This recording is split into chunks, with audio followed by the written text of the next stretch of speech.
ай акмак, сен алып келишиң керек болчу. Кыз кишини ыйлаткан болбойт да. Жамда болгоңузда беттен өзүнөн өпүп койт элем да. Мисалы мага төлөгөн жок, мен аларга төлөгөн жокмун. Мен бул кызды сүйүп калган жокмун. Жакшы да турат, жакшы кайтат. Экинчи чыкканда Назар эле такыр башка болуп калыптыр да. Ушунчалык маанайыңызды түшүрө турган эмне кылды?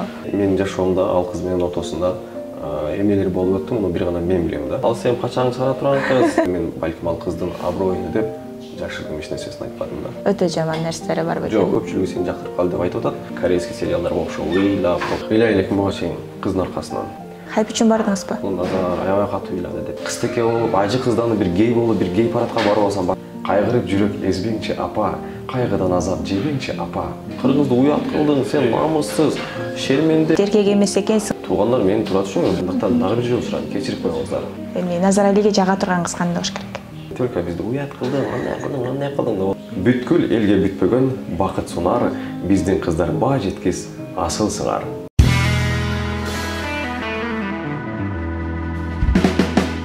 Кашык болуп көрдүңүзбү деген сурак коеюнчу.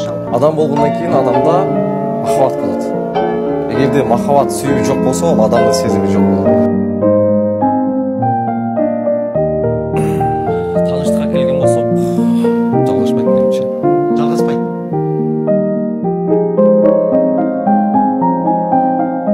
Салам Сол каналынын жалпы катталуучулары, бул жолку Жылдыз Тайм рубрикабыздын каарманы дагы өзгөчө. Азыркы тапта YouTube тармагынан TikTok тиркемесинен өтө популярдуу болуп жаткан блогер мырза Назар Али Расулжанов. Саламатсызбы? Куш келипсиз. Дал ушул биздин каналда сыйлап келипиңизге чоң рахмат. Алгач жалпы биздин катталуучулар менен амандашабыз. Саламатсыздарбы, жалпы көрүүчүлөр. Мен биринчи барганда аябай мактаган, анан кийин алкысаңа болбойт, кайт дегендер, анан кайткандан соң эмнеге кайттың мындай кылган дегендер, баарыңыздар амансыздарбы? Жакшы.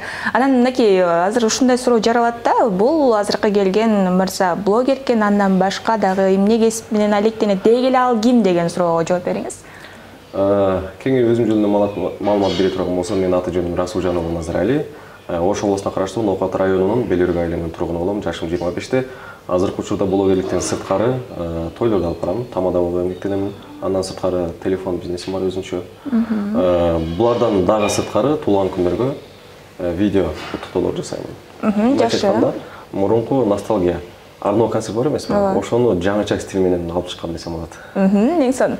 Анан мен билишим боюнча сиз Москва жергесинде эмгектенесиз, ошол жакта жашайсыз. Азыркы тапта канча убакыт болду? Ал жакта эмгектенбей эле, мисалы үчүн Кыргызстанда деле эмгектенсеңиз болот эмеспи? Кетүүңүзгө эмне себепкер болду ошол боюнча айтсаңыз? Албетте эң эле алгачкы шарт бул турмуш шарт себеп болгон. Москва шаарына кеткенде окууну 11-классты бүтүп эле Москвага барып, азыркы тапта 8 жылдан жүзү болду. 8 жылдан бери Москвадамын. Ал жакта жүргөнүм болгону көнүп калдым. Себеби көп нөчүлүк нерсе жеткиликтүү.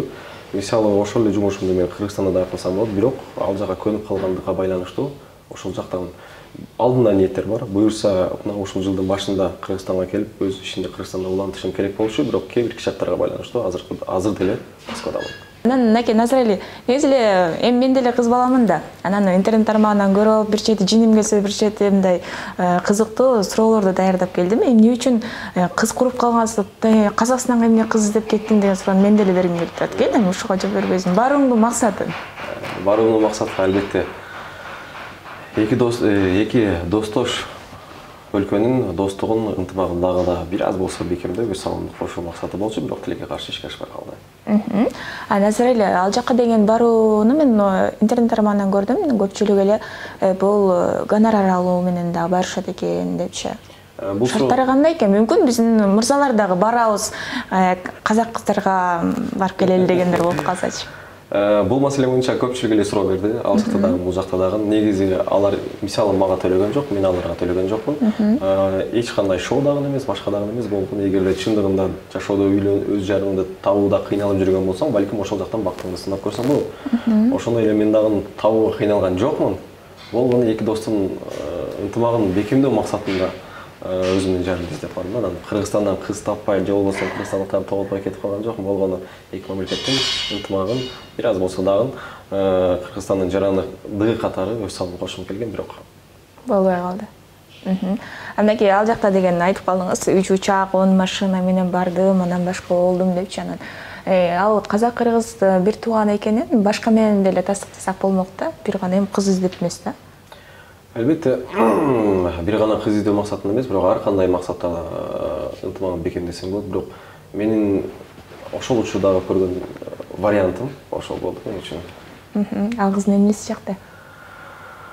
Мен аны ошол передачадагы айттым. Эмне үчүн бул кызды тандап келдиң дегенде, мен бул кызды сүйүп калган жокмун, жакшы көрүп калган жокмун, же болбосо бой турпатына, сулуулугуна, акчасына, байлыгына дагы келген жокмун деп айттым. Себеби бир адамды бир көрүп эле жактырып калуу бул бир аз чындыкка жакын эмес да. Балким сүйүп калышы мүмкүн, чын дагы да жакынырактан билгенге чейин гана бир симпатия болушу мүмкүн да. Мага бир досум көрсөттү, мисалы бул кызды көрбөйсүң деп элечи. Ошол учурда мындай карадым. Жакшылык айтат накай. Эмнеге барып көрбөш керек? Барсак барып көрөлү. Балким тагдырыбыз насип кылган болсо, жашообузду, арабызды чогуу сүйрөйбүз деп. Чындыгында жакшынакай кыз, бирок мени дагы мисалы көпчүлүк айтат да. Сен интернетте жүз келбетиң башкача көрүнөт, Жакшынакай көрүнөсүң деппи, мисалы? Бирок жашоодо көрөп жакшынакай көрүнөсүң. Жашоодо көпчүлүк тааныбай калат да. Себеби интернет адамды ушундай өзгөртүп коет экен да. Сен ал жака даярданып чыгасың, башкача ракурстар менен тартасың, ал эми жашоодо кандай ракурстар менен көрөт, ошондуктан тааныш бир аз кыйыныраак болот. Ошол сыңарындай эле мен эфирде күткөндөй кылып барганмын, бирок жашоодо биз күткөн жыйынтык болбой калды. Ал программага жаңы чыгып аткан учурда жок дегенде бир аз шарттар бар бекен катышуу үчүн? Албетте, катышуу үчүн шарттары болгону өзүңдүн макулдугуңду берет экенсиң. Себеби эфирге чыгып аткандан соң мен эч кандай каршылыгым жок, булар мени зорлогон жок, эч нерсе кылган жок. Ошондой гана шарттарга макулдашып кол койдук, башка эч нерсе кылмадык. Жакшы.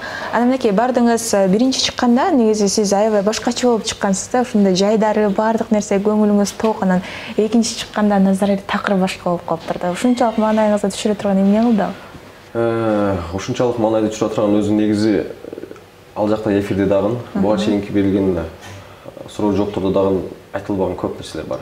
Көп дегенде эми көп эмес, маанилүү, ошол маанилүү нерселер бар да. Себеби ар бир адамдын жашоосунда эмне болуп атканын бирөө сырттан карап эч нерсе биле албайт да.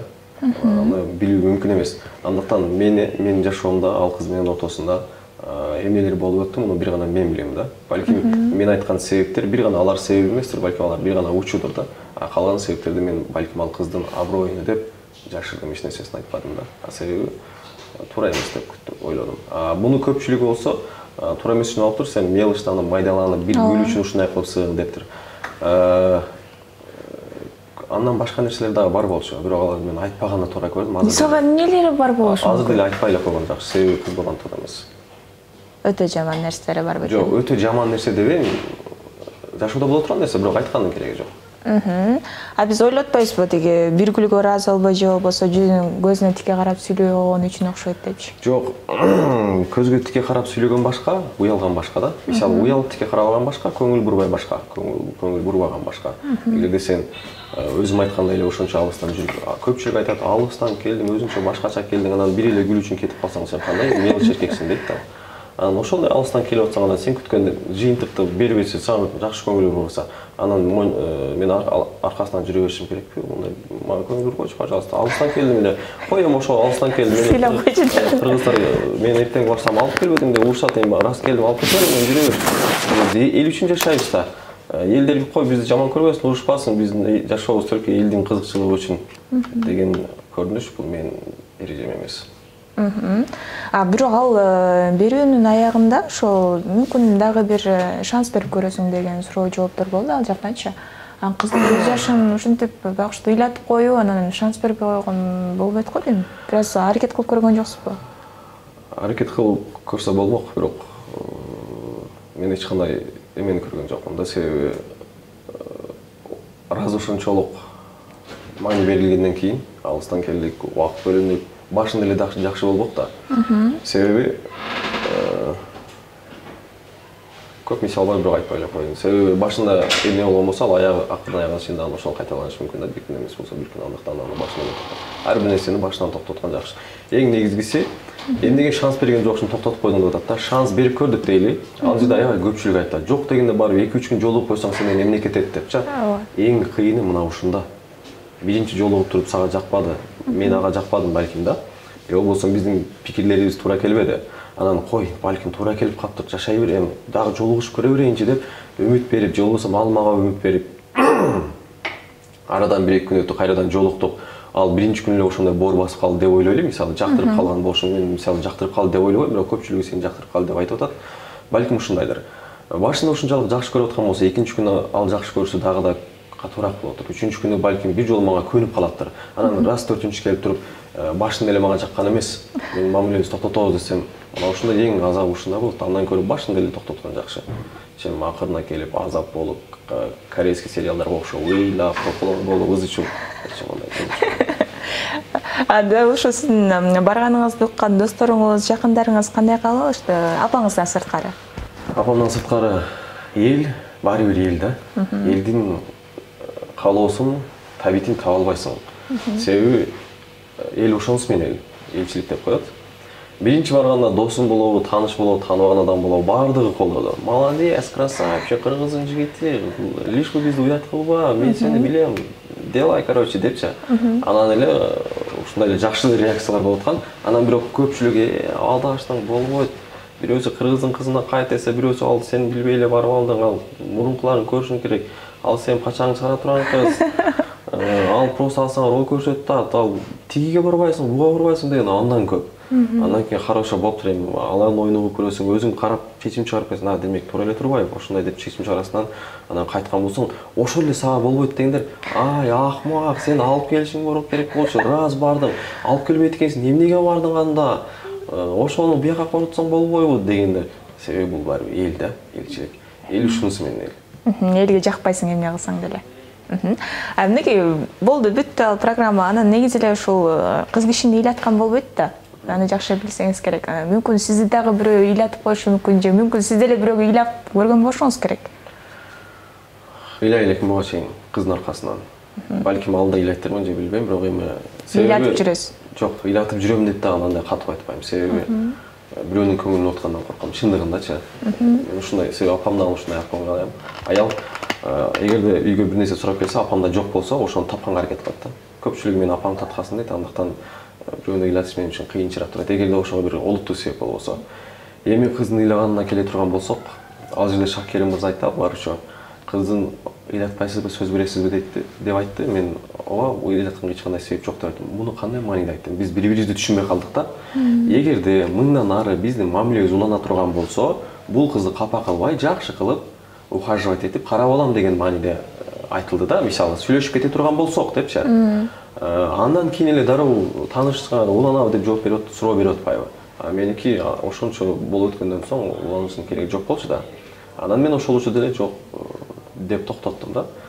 Себеби балким башында эле жакпай, акырында дагы кээ-бирки түшүнбөсүктөр болуп, бири-бирибизди туура эмес түшүнүп калып, капа кылып, урушуп, ушундай эле ырзы чуу болгондон көрө, азыр эле капа кылбай токтотуп коеюн дедим. Мен себеби анын ыйлашын күткөн жокмун, билген жокмун. Ошондуктан негизи бул программа жөн биринчи барганда таанышасың да. Жакса, бири-бириңе жаксаң, пикириң келишсе, анан аласың, ал жака сөзсүз барып отыргандан кийин аны алып кетишке сен милдеттүү эмессиң. Ал жерде баардыгы айтат. Андыктан ал жерде менин укугум бар болчу, токтотууга. Же болбосо алып кетүүгө. Мен убагында токтотууну туура көрдүм. Кыздын ыйлаганына келе турган болсок, мен аны көргөн жокмун. Токтоду, бардыгы бүттү, чыктык, кыз менен кол алыштык, мени кечирип кой, мен дагы сени кечирдим. Эгерде туура эмес сөздөр айтылган болсо, көңүлүңдү оорутуп алган болсом, бактылуу бол, сен бактылуу болууга татыктуу кызсың.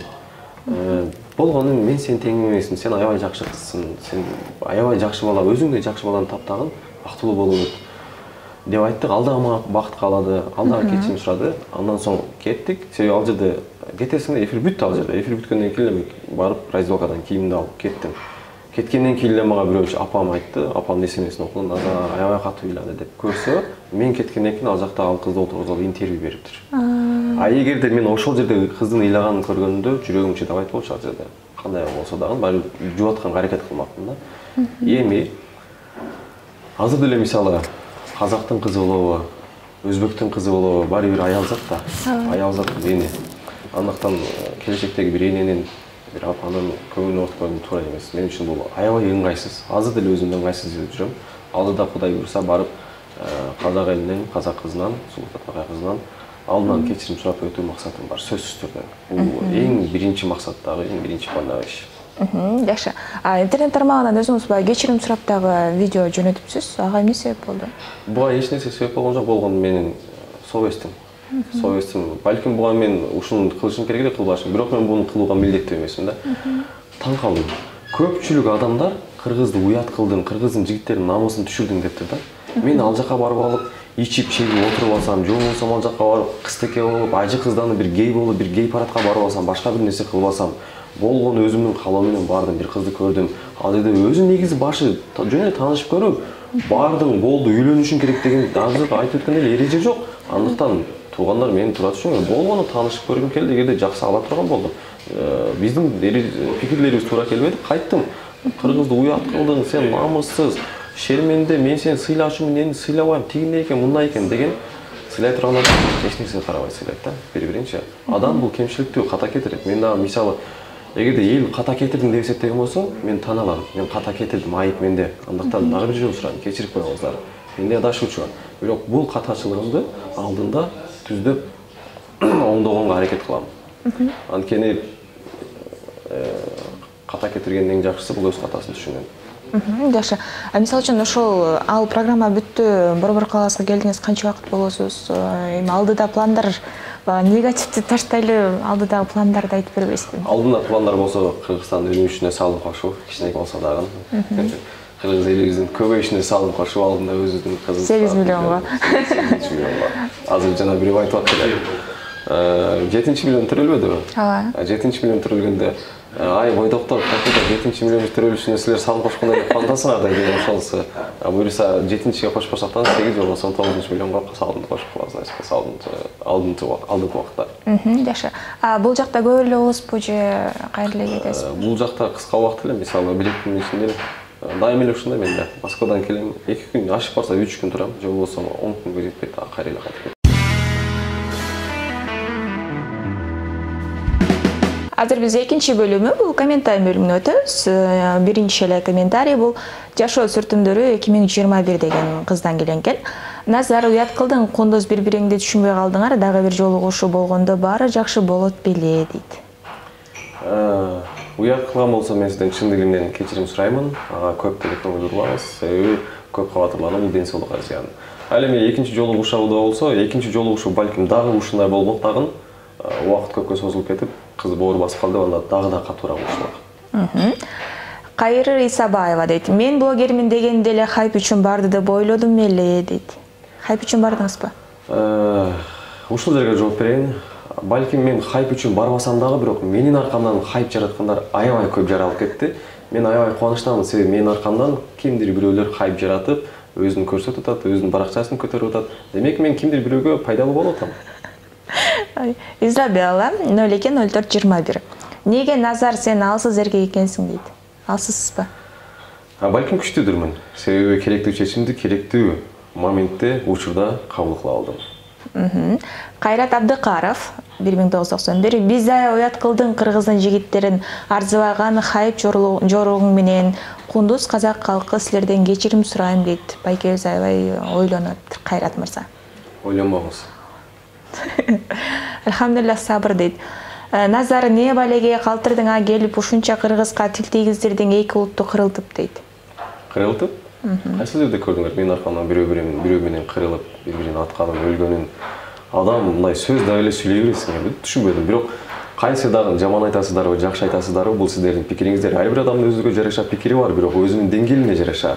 Кайсы дагы менин сиздерге болгон сыйырматым чексиз, андыктан бар болуңуздар, аман болуңуздар. Гулира деген айым жазган экен. Вай, эмнеге бардың кыргызды кыз куруп калгансып, казактардан баары негатив жазып жатышат. Жөн эле жүрсөң болбойбу дейт. Эми жөн эле жүрөм. Эми эч жакка барбайм дейсиңер. Андан кийинкиси эйч дейт. Назар уят кылдың, чын эле хайп экен, кызды ыйлатып, неге кызды ыйлатасың дейт. Буюрса эми ыйлатпайм, кечирип койгула. Кийинкилерин ыйлатпайсың. Так, 99 63 12. Мен кыргызмын, бирок Назаралы кооз сүйлөп, татыктуу кыргыздын жигитин сапатын көрсөтө албады. Назаралы эркекче уят кылдың дейт. Кундуз сен мыкты кызсың, бактылуу болосуң иншаллах кейбе.